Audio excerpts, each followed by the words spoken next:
What do we have here? Oh, it's a new Ravin. All right, can you see me okay? Can you see me okay? No, not really well. We got this giant box with a Ravin in it. Ooh. Yeah, I'm getting to be a Ravin fanboy. The Black Widow and I are getting along so famously now, having such a great time in the crossbow season. Down in Maryland, we blistered a couple of deer. Did you see that? That was fantastic. And I'm so interested in the R29X, I thought I ought to get like the smaller version of that, the R26X, and check that out and see if I like it or not. This is the package of a Ravin crossbow. You got some arrows down in there. They're the .003s. I don't really like those. Don't really use them. Although people rave about them and do like them. Over here we've got a quiver and probably a crank handle. Some items like that. It is neatly packaged. I haven't opened the plastic yet. Wow. Orange. Ooh, I like that Ravin. Pretty cool. That's all stuff we're going to discuss in a future video, the Ravin. In this video, we're going to talk about the scope. And here's where the scope would go, but there's no Ravin scope. It has been switched out. Thank you very much, David at Wyvern Creations, for this little item. Look at that, huh? The Certis from Maxview Optics. There it is in all its glory. You waited. I waited for this beautiful scope, and we're going to check it out. So easy to use. You just sight it in, enter your projectile speed, crossbow mode only, we'll talk about that, range your target, and then you just aim and shoot, kaboom, ready to go shoot a big buck. And if you need proof that you can shoot a big buck, boom, right there's the big buck on the box. You got to have a box with a big buck on it or you don't even know what the thing's for, right? How do we know it's going to perform if it doesn't have a big buck on it and it shows you right where to shoot? Well, in fact, it does show you right where to shoot. There's a little bit more to it, and we're going to talk about those details in this series of videos about this scope and about its application on the Ravin R26X. All right, so the reason I showed you the R26X is not only because I like that crossbow and I'm excited about trying that out, and I'm excited about crossbows in general, right? And this is just another way to enjoy crossbows, enjoy the Ravin potential, and talk about that as far as Death by Bungie is concerned. Very excited about that. No problems with the R29X whatsoever. But it does give me an opportunity to try out this scope. But to further complicate things, I'm also wondering whether the Ravin R26X will appreciate a Hawk XB30 Zoom FFP the way that the R29X did, right? The Black Widow loves this scope, almost a vintage scope, but not quite a vintage scope. Did another video on this, and we'll have more talks about this going down the road. Now, the Certis, we're going to talk about comparisons of this to the Burris Oracle X, because it is something that we obviously are going to be wondering about and talking about. This specific video, the first video, is going to be about unboxing this new product, talking about what I see, what I like and what I don't like based on just what we're looking at here and what I happen to know about it from research, which isn't a lot. It's not a lot. Then we'll install the thing and we'll see how it works when it's installed on the R26X. And if I like it so much that I don't want to move to this, then fine. Maybe I'll put this on the Hydra, right? This can go on the, this is a good scope for the Excalibur Hybrid X. It's a good scope for that. It's possible I shoot the R26X and I'm like, I don't even want this crossbow. That's possible. Maybe it doesn't make its way into the Bunjie Battalion, right? Like, maybe I won't keep it. I don't know. We're going to find out. You have to find out with me. I don't know the answer to that. We're going to find out together. So we got this scope, we got this scope, we got a new crossbow, and it's right in the middle of the crossbow season. It is October 21 when I am shooting this video. What on earth am I doing? Fortunately, I've already shot 2 deer. Been to Ohio, got blanked in Ohio, but Genevieve shot a nice buck. Videos on that coming soon. If you haven't seen them already, they'll be out there. Let's talk about the Certis, shall we? Now, we looked at the front of the box. Very, very nice package. We have the back of the box. Very, very nice package. We got a little sticker there. You'll take my father's old sheetrock knife from the 1960s or 50s, I'm betting this thing is. And we're going to carefully slice that. And then we're going to set this down, and we're going to peel this bad boy open. Look at this. We're opening it up. Ooh, look at that. Now, first blush, nice package. Okay, got some nice stuff here on top. Foamy, nice foamy protective packaging here. Put that there, very nice, very nice. Ooh, a full-size wrench. That's cool. And it's a 12, okay? Thinking that's a 12 millimeter is what I'm betting. And we got some small stuff. That makes me a little nervous. Looks like it's a key to something. We've got that thing, whatever that is. But my first blush thoughts are, wow, this is a Burris Oracle X. That's what this is. This looks like a miniature, not miniature because it's not very small, but a smaller version of the Burris Oracle X right here. Got a very similar base, 2 big mounting screws, and a similar adjustment here. I'm betting that goes to our elevation, and I bet our windage is somewhere on the other side because I don't see it here. This is probably the range finding unit if I had to guess. I really don't know anything about this scope because there's nothing on it yet. They've been so tight-lipped about the scope. This is the remote, I'm betting, and man, if you don't recognize that bad boy, that is nothing other than a Burris Oracle X remote. This has zip ties here, and let me turn it sideways, and sure enough, it has zip ties holes here. So it's basically a Burris Oracle X remote. This is essentially the same scope. I don't see much difference between the two of them at this juncture. However, there are some fundamental differences that we will discuss in videos, and I'll try and do my best to explain it. The owner's manual, I will read this in its entirety. I promise you I will. I keep saying that, but and this isn't very long. I like this. Oh, I like it. I will read that because I want to get the most out of this scope. I really do. This is the battery. We'll pull that dude out of there. It's in there nice and tight. We're going to get the scope out and get our first look at that. Looks like it's not a used scope. I mean, I bought this thing brand new, and I had to break the seal, but it looks like it's weathered already there. Doesn't it look like somebody already had their hands on this thing? It's a brand new scope. I mean, these things just came out. Like they just got in people's hands this week. So like they're not, this can't be a used product, but it already looks weathered. But we have a very similar design, don't we, to the Burris Oracle X that I have come to love. Now the right to left, the windage, the adjustment, that takes a penny, right? Happen to have a penny. I always have a penny laying around, and a penny fits in there nicely. Look at that. And that's what you use. I always have pennies laying around to work these scopes because lots of times a penny is a handy little tool, or a big flathead screwdriver. But a penny just works so nice. Put it right in there and it'll get the job done. So I try to keep those on hand. Your elevation adjustment is back here. The same design as the Burris Oracle X, same design as the Burris Oracle X. Looks the same. This is the battery though. Penny fits in there too, right? Penny for your thoughts and a penny for your scope attachments. So I take the lid off, and holy cow, I was able to take that off. Now, the question is not taking it off, right? We as Burris Oracle X users know that the question is not taking this off. No, that's not the problem. The problem is putting it back on. So the question is going to be, by putting this back in here, will it go in, and do I need a special tool that I buy from a third party in order to do it? The answer to that, I am happy to report, is a clear no. This went in there with no problem whatsoever. So we aren't going to have that problem as Maxview Optics users. Let's turn this bad boy over, and there's our battery. It comes with 2 batteries. I should be able to power this up. Now, the wrench, oh, look at that.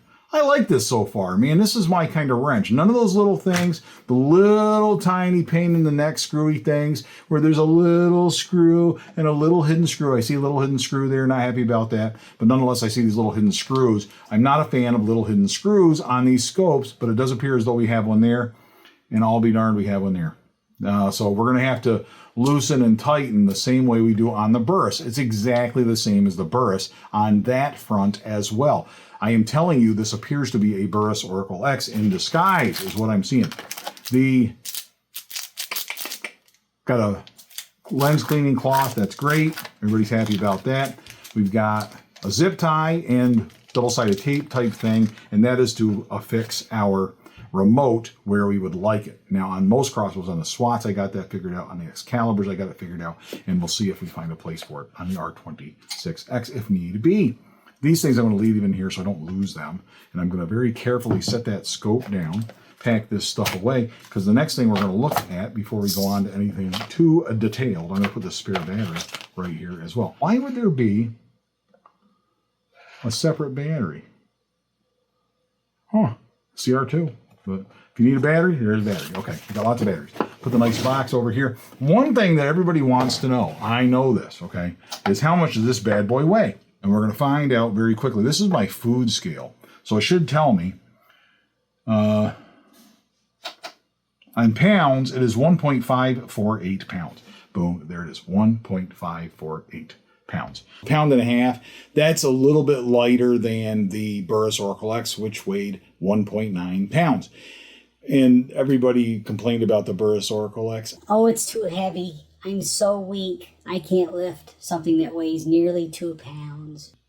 So hopefully you're satisfied with a scope that weighs 1.5 pounds. Okay, it weighs half a pound less, almost. So not quite, about 0.4 pounds less. This scope, just by way of comparison, we're going to turn on and we're going to weigh this dude.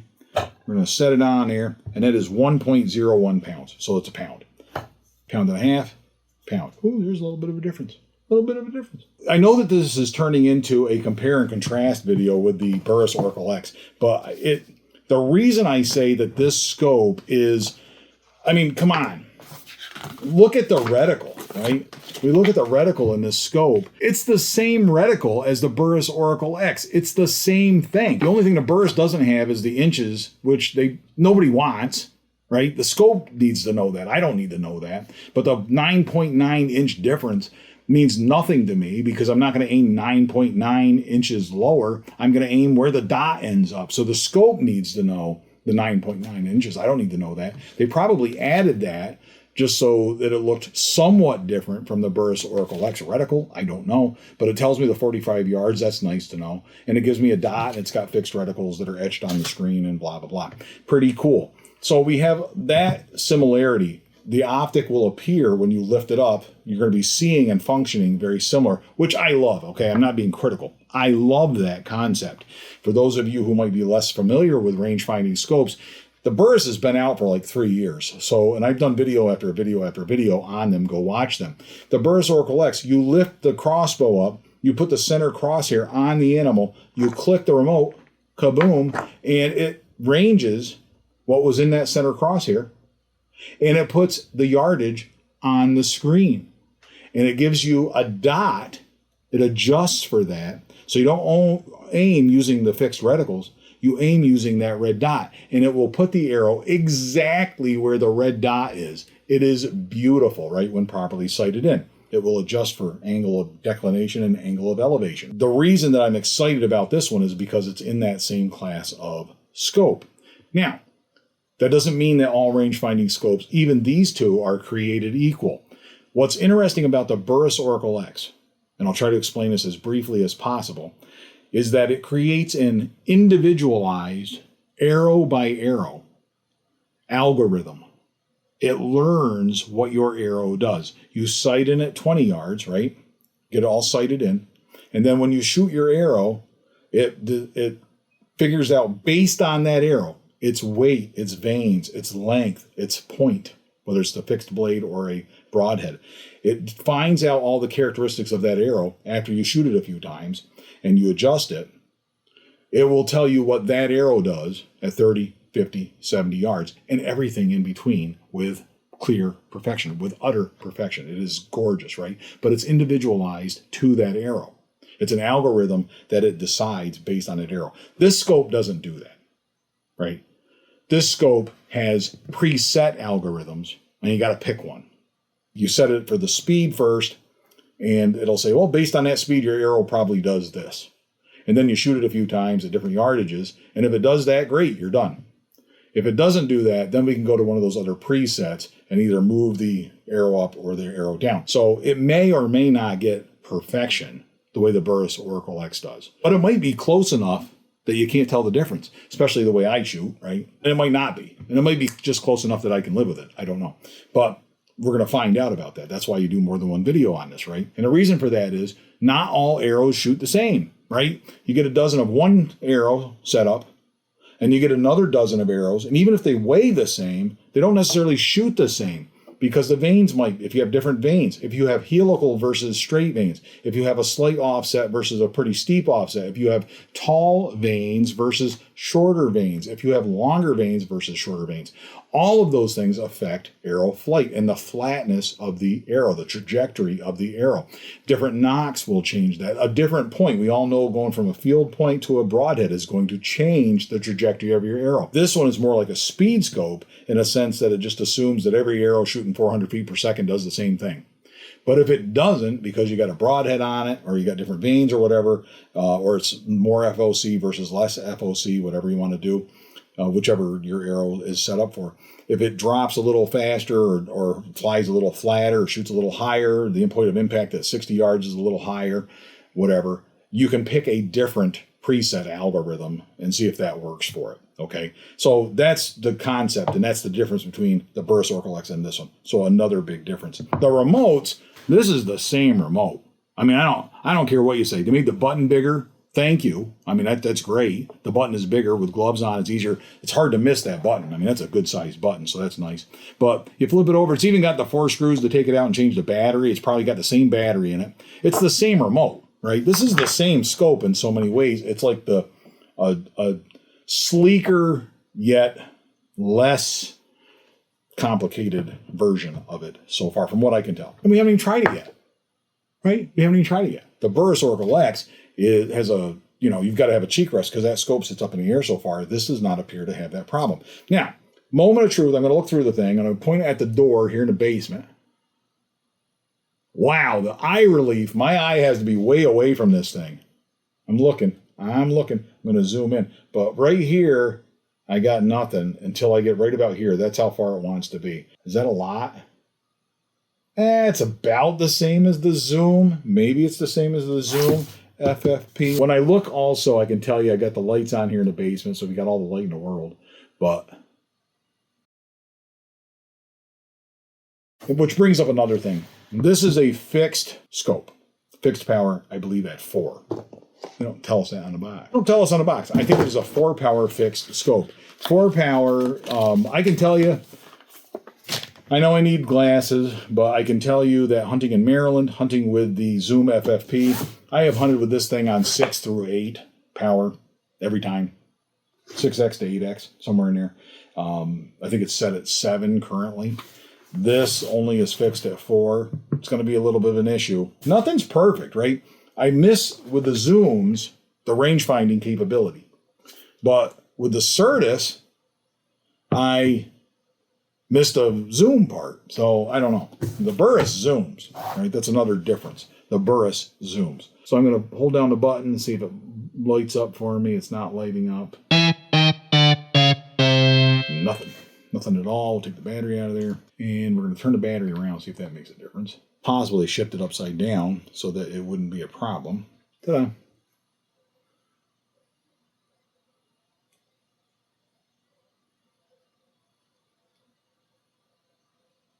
And it does not power up. Now, dump that one out of there. That's why they give you a backup battery, apparently, because the Duracell they sent me does not work. And it powers up. So this battery is dead, and it was in the Crossbow scope. Which begs the question, why was it in there? And you will comment, if you buy one of these scopes, let me know if your compartment had a battery in it or not. That's weird. You saw me open it. This thing was unopened from the factory. And it came with a Duracell in it, but the Duracell was dead. That battery is dead. Yeah, battery's dead. Battery's dead.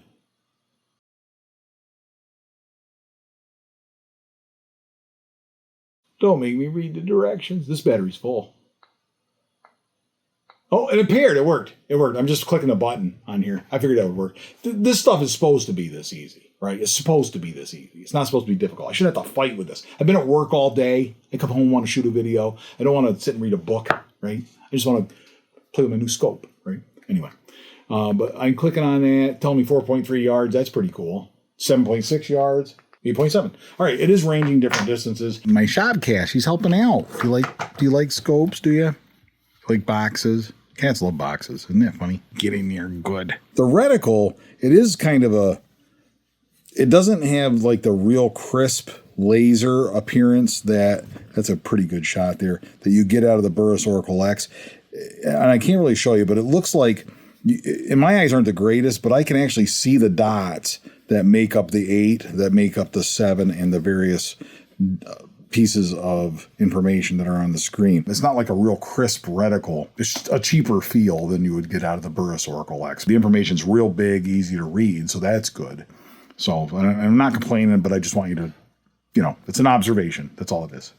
Aside from the oddity of the battery, so far I am hopeful and I am optimistic about this new scope from Maxview Optics. Stay tuned. Next video, there's your unboxing. There's your comparison and contrast with the Burris Oracle X. Lots of videos coming on hunting. Lots of videos coming on scopes. A new crossbow. What more do you want? It is a great time for you to be a friend of Bunjie. And thank you for being a friend of Bunjie. Until next time, all hail Bunjie.